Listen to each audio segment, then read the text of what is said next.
Hello, brothers and sisters, mothers, parents, our personalities, and our leaders. It is no news that our country has been in war for the past, this is the 5th year now. And when a country is going through war, the solution is not about winning. It's not about taking up arms and going to win, even though that may be a solution in some areas. However, whether you take up arms or you don't take up arms, each of us in society is called upon during times like this to make a contribution to bring about a permanent solution. I am going to speak to an issue that I have not heard anyone speak about so far. I'm a journalist, so we turn to go for the news. I'm not going to repeat what other people have been saying, but I'm going to bring in something new, and I want to thank God for giving me this inspiration. First and foremost, when a country is going through war, the first thing that has to happen is that the leaders must admit that they have failed. That's where the solution begins. But I'm not here to blame anyone or to condemn anyone, because before God and man, none of us is perfect.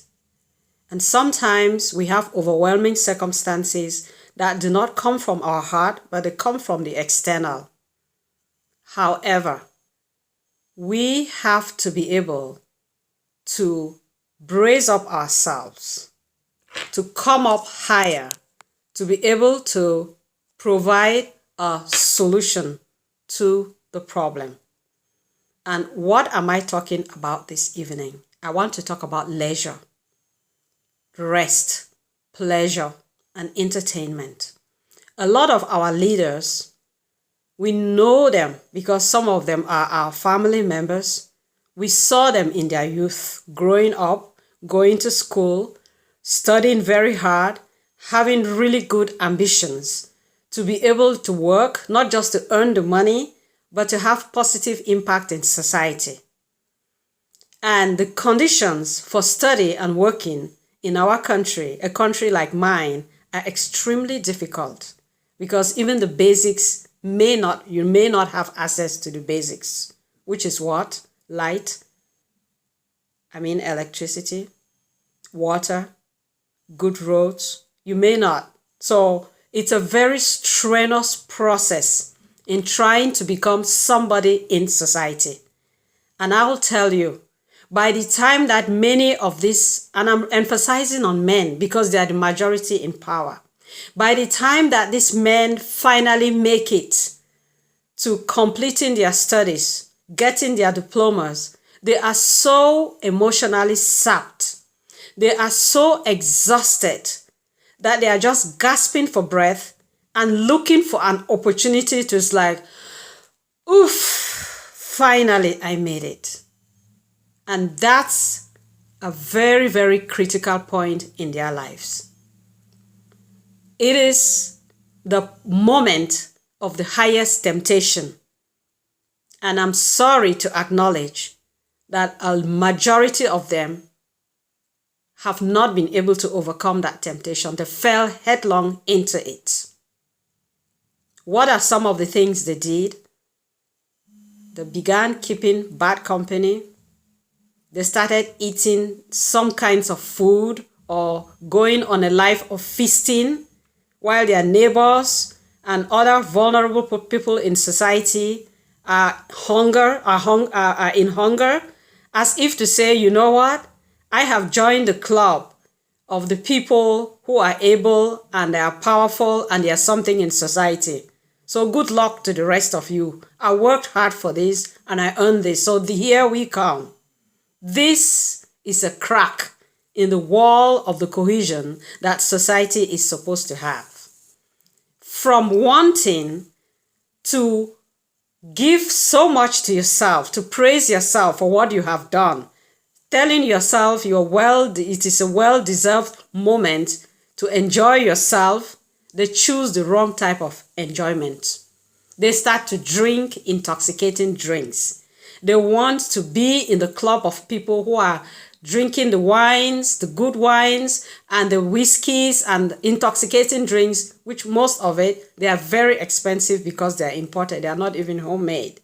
And you know the impact it can have, not just on their physical health, but on their respective families. And some of them take that in that stupor, in that condition. What they do is they start severing links even with their own wives and their children. While the women are home taking care of the children, doing the homework and everything, they are not there. And some of these men, I cannot blame them directly, because I worked with a prime minister that left his office every night at 9 p.m. And being the boss while he's still there, you cannot budge. Imagine, Monday to Friday, you don't spend time with your family. What are you going to become? What kind of food are you eating out of your home? What kind of company are you keeping? And then the women. I'm not blaming the women, but the men start thinking one of the ways to assert themselves is to run after women. And this is how the men in our society miss the mark. I know of countries where when a woman's salary is bigger or her job is more secured, he stays home to take care of the baby, changes the diapers, does everything that needs to be done in the domestic arena, and then the wife goes and does the job. This is an agreement between them. It is time, my brothers and sisters. This is how a lot of our men have fallen, and we don't recognize them anymore. They've lost their values, the moral values. Their reputation is at stake. And they are so drunken with intoxicated, lustful pleasures that they don't even care that they have lost their reputation. I want to say to you, when a man has lost his reputation, there's nothing left with him. And I'm using this message to let you know, my brothers, leaders in my country, that I have been praying for you.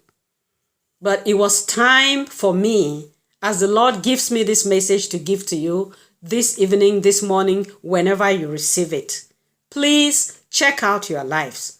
Go back to your families. Pick up your little tender babies and look at the other people suffering in your society. There's no need for you to gather and have so many cars for yourself and start receiving money that is blood money and taking money from places that money should not be taken.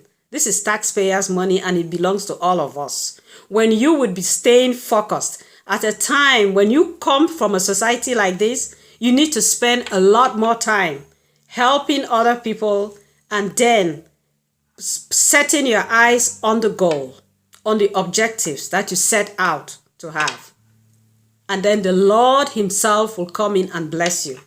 I do not need to be long on this message, but I'm saying again, drink the water, eat the fruits, because when you start drinking, you never know how far you can go. Stay close to your family and hold on to your babies. That's where the blessings are, and that's where God is. Stay close to your family and take care of them. Family is the greatest blessing you can ever have. That's where you can be reassured. If our older people would not take this message, I'm sending it out to our young people. Beware of the kind of pleasures and entertainment that you take. Don't squander your lives in drinking and staying away from your family and keeping company with people that would suggest that you should have extramarital affairs. It is not good for you. It's not good for your soul. It's not good for your children. And at the end of the day, you may lose everything that you ever worked for. God wants you to have a good life. Let's just humble ourselves and come back to the simple lifestyle and together in synergy, together overcome the problems that beset our society. I thank you again for listening, and may the Lord bless you and keep you. I love you, my brothers. God bless you.